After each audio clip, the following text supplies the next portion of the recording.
March, April, మే నెలలు నడినెత్తిన సూర్యుడు ఉద్ధృతంగా మండుతుంటే చెరువులు బావులు ఎండిపోయి చుక్క నీటి కోసం చెట్టు పుట్ట గుట్ట ప్రతి చోట చెమటోడ్చే మాసాలు. వెనక్కి తిరిగి చూస్తే హైదరాబాద్ చరిత్ర ఆగిదే. నీరు లేక దిందెల యుద్ధాలు, ఎండిపోయిన గండిపేట, హిమాయత్ సాగర్, మంజీరాలు, పెరుగుతున్న జనాభా ఒకవైపు, తగ్గుతున్న జలవనరులు మరొక వైపు. ఇటువంటి స్థితిలో అత్యంత నిబద్ధతతో, అద్భుతమైన ప్రణాళికతో, అతి ముఖ్యంగా దూరదృష్టితో నగరానికి కృష్ణా నీళ్లను కీలక దశలో అందించింది కాంగ్రెస్ సర్కారే. అప్పటికే మొదటి దశలో చాలీ చాలనంత నీళ్లందిస్తున్న కృష్ణమ్మ అలలను ఒడిసిపట్టి కొత్త పైప్ లైన్లతో నగరానికి పారించి నీటి సరఫరాను విస్తరించి దాహాన్ని తీర్చిన భగీరథ సర్కార్ కాంగ్రెస్.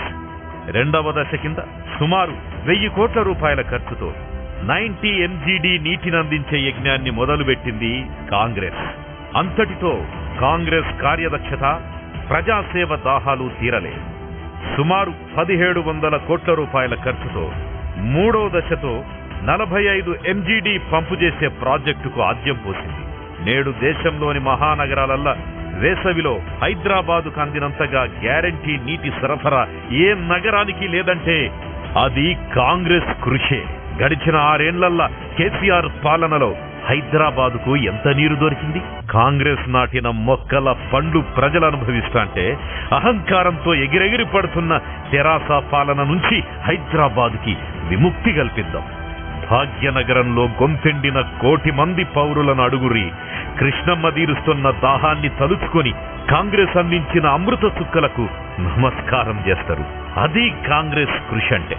భాగ్యనగరానికి మరింత సౌభాగ్యం చేకూరాలంటే బల్దియా ఎన్నికల్లో కాంగ్రెస్ ని తప్పక గెలిపించండి.